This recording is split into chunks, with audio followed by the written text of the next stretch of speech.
Hello বন্ধুরা, আজকে আমি চলে এসেছি আরেকটি নতুন রেসিপি নিয়ে, ডিম পরোটা রেসিপি।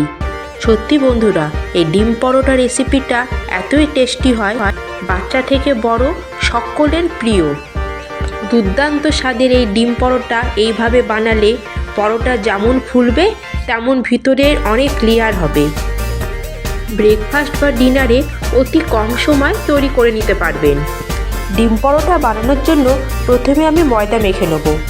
একটা বাউলের মধ্যে আমি 1 কাপ নিয়েছি ময়দা আর 1 কাপ নিয়ে নিচ্ছি আটা।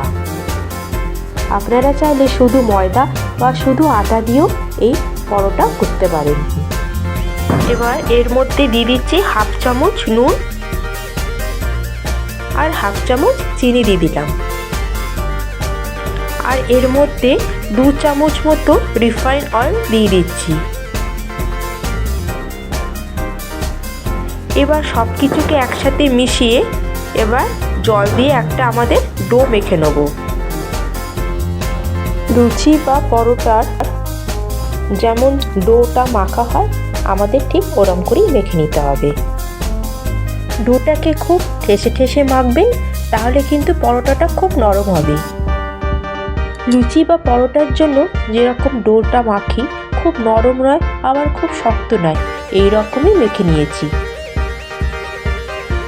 এবার এটাকে ঢাকা দিয়ে আমাদের 10 মিনিটের জন্য রেস্টে রাখবো। 10 মিনিট হয়ে গেছে। এবার ঢাকা খুলে আবার একটু ঠেসে মেখে নিচ্ছি। খুব বেশি মাখার দরকার নেই।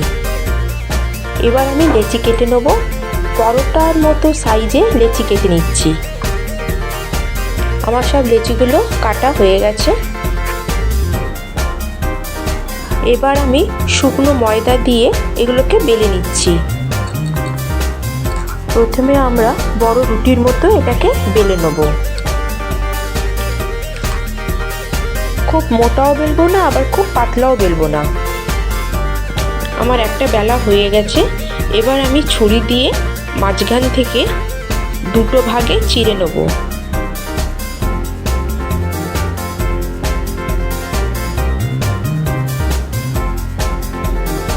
মানে এ পাশে 2 ভাগে চিড়ে নিলাম আর ওই পাশে 2 ভাগে চিড়ে নিলাম।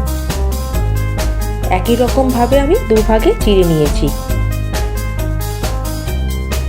এবার পরোটার চারিদিকে আমি তেল ব্রাশ করে দিলাম।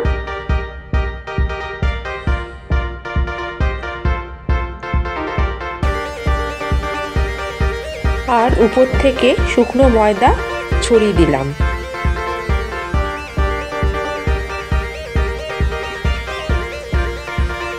আর এইভাবে ফোল্ড করে দিচ্ছি।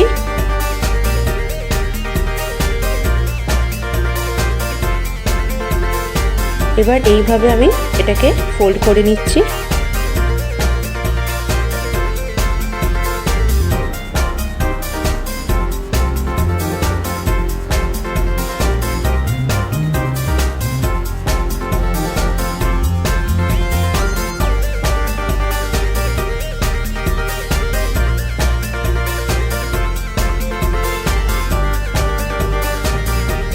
এইভাবে ফোল্ড করে নিয়ে উল্টো পাশেও আমি এইভাবে তেল ব্রাশ করে ফোল্ড করে নিচ্ছি।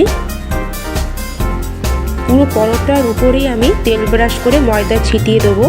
আর এইভাবে ভাঁজটা করে নেব। এইভাবে ভাঁজ করে নিয়ে যদি পরোটা করা যায় তবে অনেক লেয়ার হবে আর খেতেও খুব খাস্তা হবে। এবার আবার আমি ময়দা দিয়ে চৌকো মাপের একটা পরোটা বেলে নেব। খুব পাতলা করে বেলবো না, নর্মাল পরোটা যেমন হয় সেরকম করেই বেলে নেব।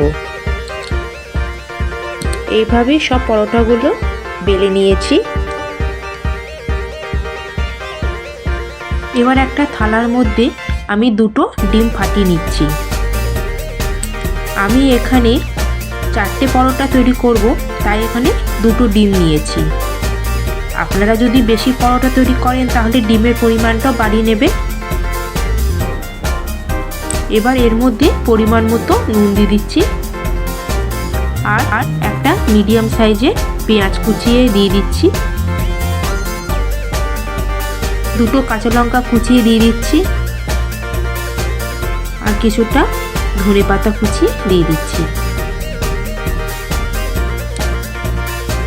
এবার সব কিছুকে ডিমের সাথে মিশিয়ে নিচ্ছি। ভালো করে চামচ দিয়ে ডিমের সাথে সব কিছু ফেটিয়ে নেব। ডিমটা আমাদের ভালো করে ফেটানো হয়ে গেছে। এবার আমি পরোটাগুলো তৈরি করে নেব।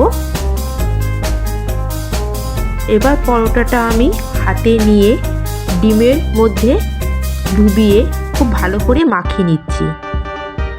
পরোটা একদিকে ডুবিয়ে সঙ্গে সঙ্গে আমাদের উল্টে আরেক দিকেও মাখিয়ে নিতে হবে। সাথে সাথেই উল্টাতে হবে, দেরি করলে হবে না, না হলে পরোটা নরম হয়ে যাবে। পাশে ফ্রাই প্যানে সাদা তেল আমি গরম করে নিয়েছিলাম। গরম হলে এর মধ্যে আমি দিয়ে দিলাম পরোটাটা। এবার উপর থেকে পরোটার মধ্যে চামচে করে পেঁয়াজ, ধনেপাতা, কাঁচা লঙ্কা দিয়ে দেবো।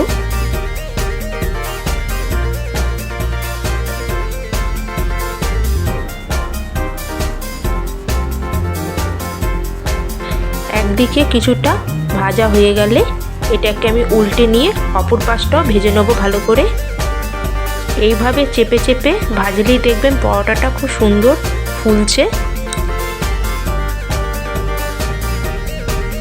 এইভাবে চেপে চেপে ভাজলেই দেখবেন পরোটাটা ফুলে একদম বলের মতো হয়ে যাবে।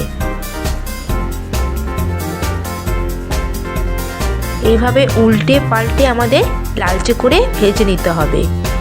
এটা যেমন ফুলকো হবে তেমন খেতেও হবে দারুণ। আরেকটা পরোটাকে আমি আপনাদের ভেজে দেখাচ্ছি। এটাকেও আমি ডিমের গোলায় ডুবিয়ে নিয়েছি আর ফ্রাইং প্যানে দিয়ে দিয়েছি। এই পরোটা ভাজার জন্য অল্প তেল লাগে, বেশি তেলের প্রয়োজন হয় না। চামচে করে এইভাবে ডিমের গোলাটা পরোটার উপর দিয়ে আমি ছড়িয়ে দিচ্ছি।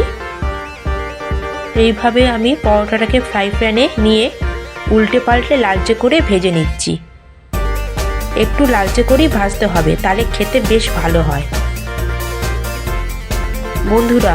আর এই পরোটার সাথে কোনো তরকারির প্রয়োজন হয় না।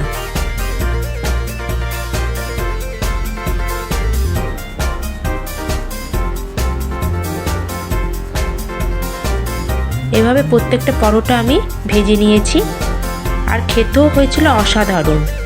একবার এইভাবে বাড়িতে অবশ্যই ট্রাই করবেন। আপনাদের যদি এই রেসিপিটি একটু ভালো লেগে থাকে তবে আমার চ্যানেলকে লাইক, শেয়ার করবেন এবং সাবস্ক্রাইব করতে ভুলবেন না। আজ তাহলে এই পর্যন্তই। ভালো থাকবেন, সুস্থ থাকবেন। ধন্যবাদ।